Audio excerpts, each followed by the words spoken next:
Hey guys. So today I'm here to talk about a very niche, older Fromsoftware game. This actually predates any of its Soulsborne games.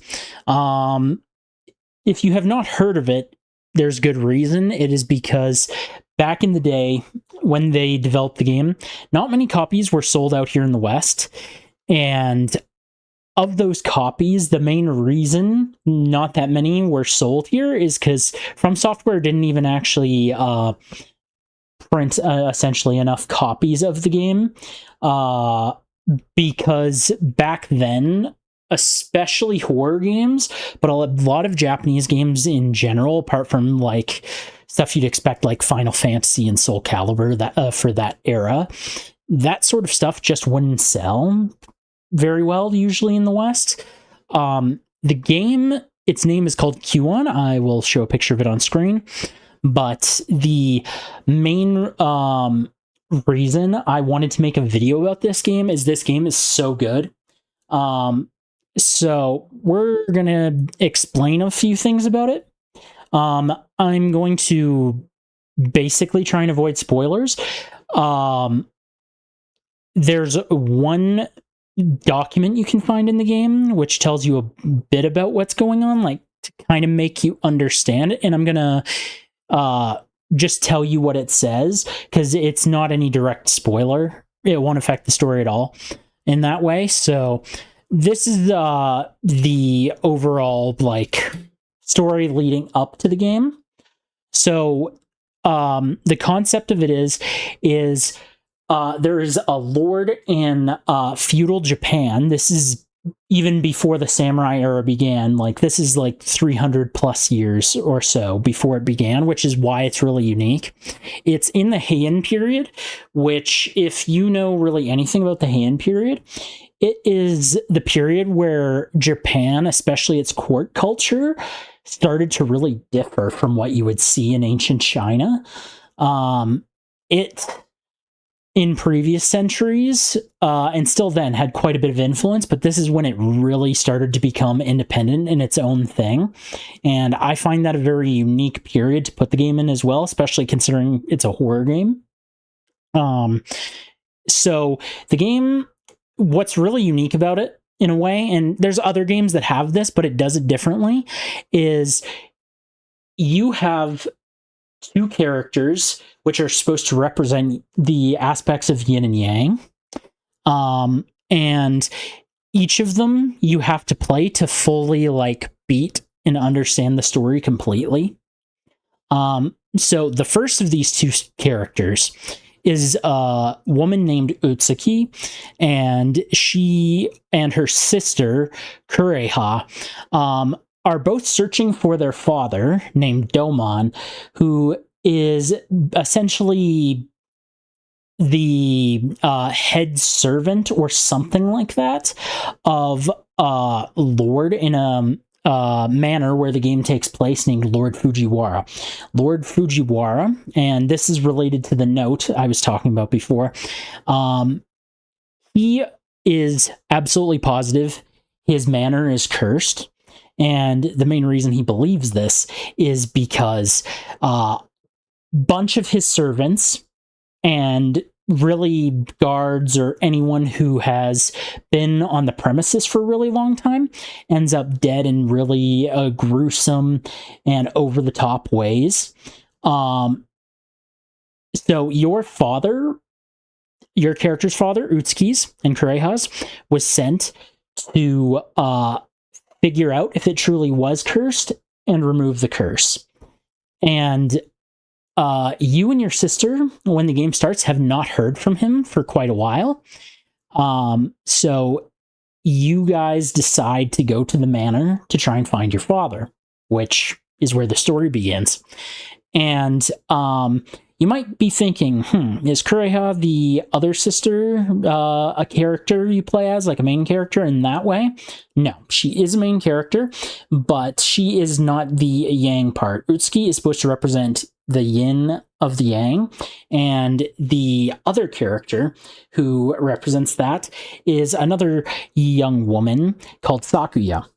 And I highly recommend if you play this game, it gives you the option which character you want to play first. I'd say Utsuki is like the best way to do it. It feels like the canon route because you're going to kind of get some stuff earlier on with Sakuya that's going to kind of ruin the story for you.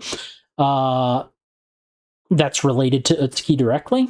So it's only a small period of time. Like it might take you 20, 30 minutes if you're being really slow to get to the part I'm referring to. But the game is definitely meant to be played as Utsuki first. And back to Sakuya, about her. She is essentially a priest apprentice who has recently basically just fully graduated, and she is trying to remove hexes and curses that are present at the manor and figure out exactly the cause of it and stop it. And it is a very, very interesting story. I only found out about this game now about 3 weeks ago, and I've already played it through 4 times.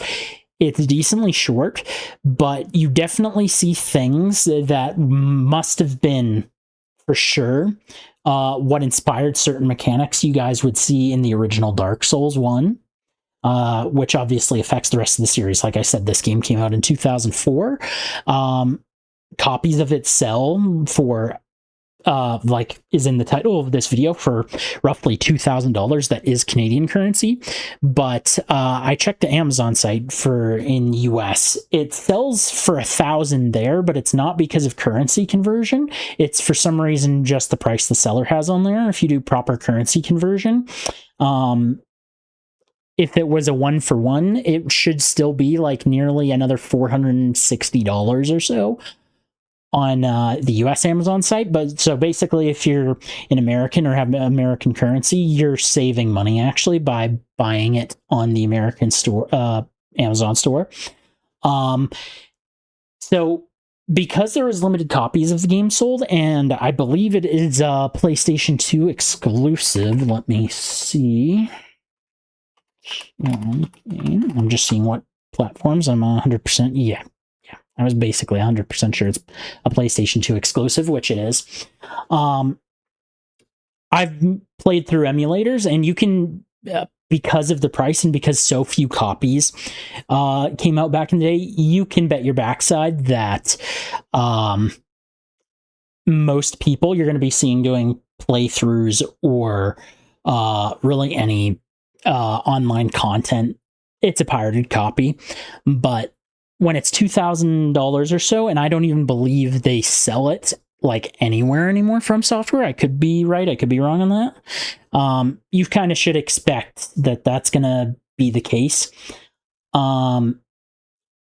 So the game is fantastic. It's something I highly recommend. It's difficult to explain much about it without kind of ruining the story. The atmosphere in this game is amazing. Here's another way to better put it. So the influences, like I mentioned a little bit before, that definitely lead into the Dark Souls series. It's mostly like the concept about how the story is pretty abstract in those games. In here, it's more abundantly clear once you get to a certain point what's going on. And basically, the best way to explain how the carryover works is the stuff about like item descriptions telling you stuff about the story. There's booklets you find around. There's these special little spell things you also get. It's those like papers. I forget the exact term for them, but it's those paper things you always see in media that are attached to like Tibetan monks and that sort of thing, getting rid of hexes, curses, and you need to use some of those. Some are like fire spells, some are to summon little beings that help you. There's little spiders as well that can be used to help you. One annoyance though that it kind of leads to is, so you have 2 slots to enable those spell things, but if you have both enabled, you can't use your knife, which honestly is the best weapon, in my opinion, in the game. A lot of the spells you have to be going at them frequently with, and you only have a limited supply. Especially if you're playing on the highest difficulty, and even the one under that. I've played the game on both. So I always recommend playing the game. Put one on your triangle button. Don't use it on your square, because when you don't have any spells enabled, those automatically by default actually just use your knife. You can easily manage the inventory. It's nothing too crazy, but like I said, there's a lot of influence, and you can more so really see it when playing the game, that it heavily inspires mechanics that you'll see later on in the Dark Souls games and Soulsborne in general, but especially the Dark Souls series. The game is not crazily too long. You can beat it in 8 to 10 hours if you're taking your time. You might even be able to finish it in like 6.5 hours if you're going quick. Well, actually, maybe no, that might be wrong, because you have to play as the two characters, and don't think that means that they both have the same identical levels. No, they share some of them, but they each have unique sections that only they go in for their part of the story, and in a unique order. And when you beat the game with both characters, because you have to do it with both, you get a third character who shows up in the game. Another priestess, but like a really high-ranking one. You'll see her in the story when you play as the other two, especially when you play as Sakia, I believe.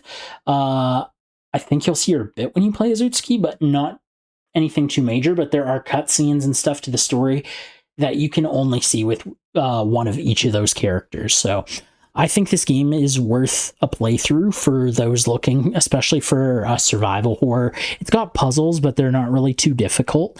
Even if you're playing on your first playthrough, if you're used to horror games, I honestly just recommend you play on the hardest difficulty. I've been playing video games forever, so it felt like no challenge at all to play on normal. I played a little bit of it on that first, but I decided to restart my game the first time I played on the hardest difficulty, and it gave a bit of a challenge at points, but it wasn't anything crazy. The game is locked in the fixed camera angle, but the controls are not awkward or weird at all if you're not used to that. It's basically just run forward is like normal. There's no inverse controls or that weird stuff unless you want to turn it on. But this is one of the easiest fixed camera angle games I've had to play. And this game is, at least to me, very addicting. I love all the Dark Souls elements, and you can definitely see the influence in the later games if you look at this. And there are some sections that are just very, very cool. There are several unique mechanics in it. I don't feel like I'm really going to go into them too much. Basically, I'd explain, and I forget the in-game term for it, but when you encounter certain entities in the game, your character will basically get like a shock-like thing blocking her screen and kind of making her controls janky for a second.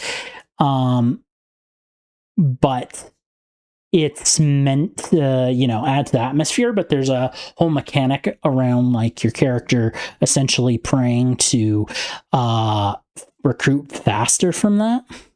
I don't even think you personally need to really use it at all in the game, except for maybe a part here and there.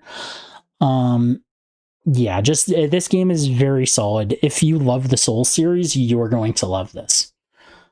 And honestly, what I wouldn't give to see Asmongold play this. I love him. I love his streams. I've watched them for a very long time.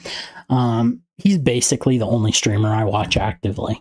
So, because I normally don't watch it like that like crazy, but I would absolutely adore to see him play the game. But like I said, it's a PS2 exclusive. So unless he got an emulator on his computer, he'd have to buy a CD copy, which, like I said, is an absolutely crazy price. But not a lot of people talk about this game. It has a very interesting story, but it is very kind of difficult to talk about, apart from what I've told you already, without spoiling it. So I'm going to highly recommend it. There's also a mod, which I will link in the description, which is an HD texture pack for it. It just makes the game look even better. The game actually already looks decent. I'd say it's aged basically perfectly.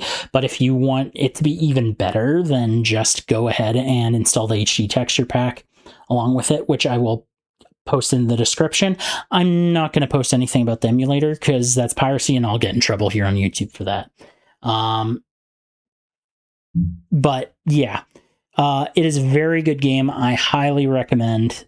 So this has been it for this video. Sorry if I'm a bit weird, but I'm not exactly well practiced yet on making videos and scripts and stuff. So if you guys like this video, please comment, leave a like, and subscribe. It'll really help me out. You guys take care. Peace, boys.